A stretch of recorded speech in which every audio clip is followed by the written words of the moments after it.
Hi everyone, welcome back to my channel RSP in Kannada. ನಾನು Moto Torque handle bar ತರಿಸಿದ್ದೀನಿ. So ಅದನ್ನು unpacking ಮಾಡಿದ್ದೀನಿ.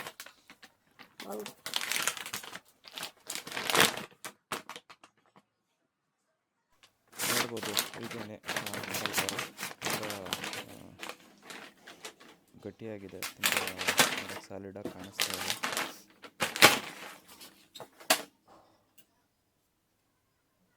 Moto torque original handlebar. So ಅದ್ರ ಜೊತೆಗೆ ನಾನು ಬ್ಲಾಕ್ ಬಸ್ಟರ್ದು ನಕಲ್ ಗಾರ್ಡ್ ತರಿಸಿದ್ದೆ. ಇದು ಬ್ಲಾಕ್ ಬಸ್ಟರ್ದು ನಕಲ್ ಗಾರ್ಡ್ಸು. ಇದು ಮುಂದೆ ನಮ್ಮ ಗಾಡಿ ಸೆಟ್ ಆಗುತ್ತೆ ಇಲ್ಲ ಅಂತ ಹೇಳಿ ನೋಡಬೇಕಾಗುತ್ತೆ. ಸೊ ಅದನ್ನು ಸರ್ವಿಸ್ ಶಾಪಿಗೆ ತೊಗೊಂಡೋಗಿ ಫಿಟ್ ಮಾಡಿದಾಗ ಗೊತ್ತಾಗುತ್ತೆ. ಸೊ ತರಿಸಿದ್ದೀನಿ. ಇನ್ನೂ ನನಗೆ ರಿಟರ್ನ್ ಆಪ್ಷನ್ ಇದೆ. ಸೊ ರಿಟರ್ನ್ ಮಾಡ್ಬೋದು ಇನ್ ಕೇಸ್ ಸೆಟ್ ಆಗಿಲ್ಲ ಅಂತ ಹೇಳಿದ್ರೆ. ಇದಕ್ಕೆ ಬೇಕಾಗಿರೋಂಥ ಎಲ್ಲ ಟೂಲ್ಸ್ಗಳನ್ನ ಮತ್ತು ಆಕ್ಸಸರೀಸ್ನೆಲ್ಲ ಕೊಟ್ಟಿದ್ರು. ನನಗಿದು 1200 ಕಾಸ್ಟ್ ಆಯಿತು ಆನ್ಲೈನಲ್ಲಿ. ಅದ್ರ ಜೊತೆಗೆ ನಾನು ಹಾಗೆ ಎಕ್ಸ್ಪ್ಲಾಶ್ ಹಜಾರ್ಡ್ ಇಂಡಿಕೇಟರ್ಸ್ ಲಾಸ್ಟ್ ಮಾಡಲಿರೋ, ಇದು ಸುಮಾರು ಒಂದು 10 to 15 ವೇರಿಯೇಷನ್ಸ್ ಇದೆ ಇದರಲ್ಲಿ. ಸೊ ಅದನ್ನು ತರಿಸಿದ್ದೆ. ಸೊ ಇದು ಪ್ಲಗ್ ಆ್ಯಂಡ್ ಪ್ಲೇ, ಯಾವುದೇ ರೀತಿಯಾದಂಥ ವೈರಿಂಗ್ ಮಾಡೋ ಅವಶ್ಯಕತೆ ಇಲ್ಲ ಬೈಕಲ್ಲಿ. ಸೊ ನಿಮ್ಮ ಇಂಡಿಕೇಟರ್ಸ್ಗೆ ಕನೆಕ್ಷನ್ ಕೊಟ್ಟು ಇದನ್ನು ಪ್ಲಗ್ ಮಾಡಿದರೆ ರೆಡಿ ಆಗುತ್ತೆ. ಸೊ ತುಂಬ ಈಸಿ ಇದೆ. ಸೊ ಅದನ್ನು ಯಾವ ರೀತಿಯಾಗಿ ಸೊ ಬನ್ನಿ ನೋಡೋಣ ಯಾವ ರೀತಿಯಾಗಿ ಎಕ್ಸ್ಪ್ಲಾಶ್ ಲೈಟನ್ನು ಫಿಕ್ಸ್ ಮಾಡೋದಂಥದ್ದು. ನಾನು ಲೋಕಲ್ ಗ್ಯಾರೇಜ್ಗೆ ಬಂದೆ. ಅಲ್ಲಿ ಅವನು ನನಗೆ ಅದು ಕನೆಕ್ಷನ್ ಕೊಡೋಕ್ಕೆ ಬರೋಲ್ಲ ಅಂತ ಹೇಳ್ದೆ. ಐ ಡೋಂಟ್ ನೋ ಏನಕ್ಕೆ ಹೆಂಗೆ ಹೇಳ್ದೆ ಅಂತೇಳಿ. ಸೊ ನಾನು ಯೂಟ್ಯೂಬಲ್ಲೇ ನೋಡ್ಕೊಂಡಿದ್ದರಿಂದ ನಾನು ಕನೆಕ್ಷನ್ ಎಲ್ಲ ಎಕ್ಸ್ಪ್ಲಾಶ್ದು ಕೊಟ್ಟೆ. ಮೀನ್ವೈಲ್ ಅವರು ಹ್ಯಾಂಡಲ್ ಬಾರ್ನ ಫಿಕ್ಸ್ ಮಾಡ್ತಾಯಿದ್ರು. ಸೊ ನಾನು ಯಾವ ರೀತಿಯಾಗಿರಬೇಕು ಅಂತೇಳೆಲ್ಲ ಅಲೈನ್ಮೆಂಟ್ ತೋರಿಸ್ತಾ ಇದ್ದೆ. ಸೊ ಅವನು ಸರಿಯಾಗಿ ಫಿಟ್ ಮಾಡ್ತಾಯಿದ್ದ. ಬಟ್ ನಮಗಲ್ಲೊಂದು ಸಮಸ್ಯೆ ಆಯಿತು. ಏನಪ್ಪ ಅಂತ ಹೇಳಿದ್ರೆ, ಆ ಕ್ಲಚ್ದು ಏನು ಆ ಕಡೆ ಈ ಕಡೆ ಏನು ಇದಿರುತ್ತಲ್ವ, ಸೊ ವೈರಿಂಗ್ದು, ಸೊ ಅಲ್ಲಿ ಅದು ಫಿಟ್ ಆಗ್ತಾ ಇರಲಿಲ್ಲ. ಸ್ವಿಚ್ ಬಾಕ್ಸ್ದು ಒಂದು ಇದು ಬರುತ್ತಲ್ಲ ಅದು. ಸೊ ಅವನು ಚೆಕ್ ಮಾಡಿದೆ ಏನಕ್ಕೆ ಅಂತೇಳಿ, ಹಳೇದು ಹ್ಯಾಂಡಲ್ ಬಾರು ಅದನ್ನು ಇಟ್ಕೊಂಡು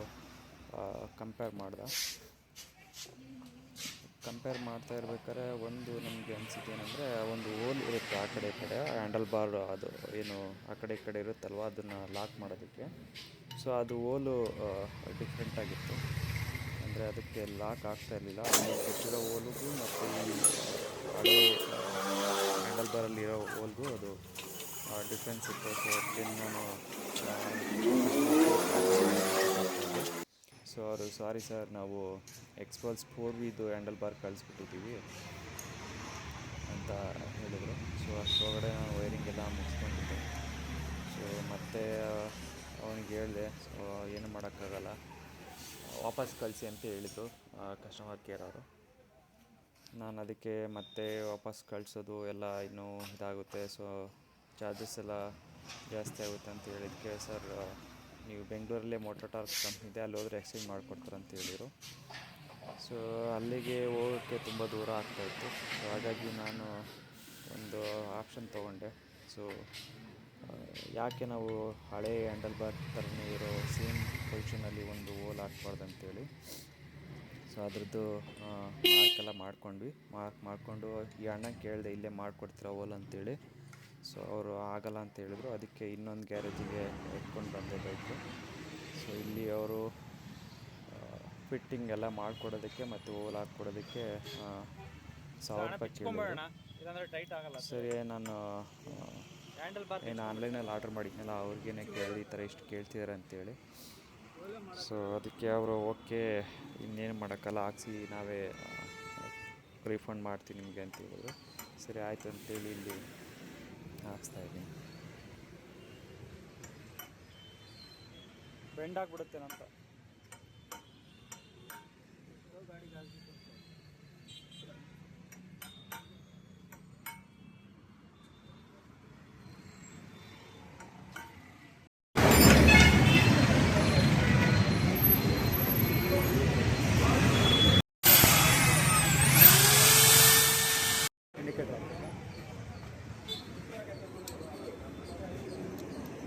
ಆಫ್ ಮಾಡಿಬಿಡಿ.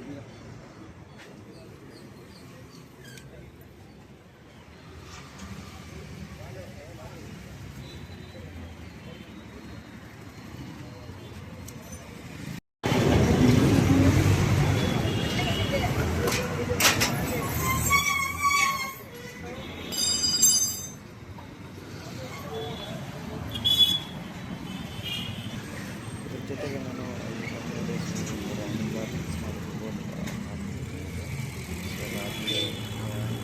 ರೈಟ್ ಸೈಡಲ್ಲಿ ಅಣ್ಣ ಅದು ಬಿಡಬಾರ್ದು, ಹಂಗೆ ಹಾಕೋಣ ಒಂದು ಪ್ಲೀಸ್. ಫಾಗ್ ಲೈಟ್ ಕೂಡ ಹಾಕ್ಸಿ ಅದಕ್ಕೆ ವೈರಿಂಗ್ ಮಾಡ್ತಾ ಇದ್ದೀನಿ. ಕೆಲಸ ನೋಡು, ಅವಾಗ ಹೇಳ್ರಿ, ಪರವಾಗಿಲ್ಲ.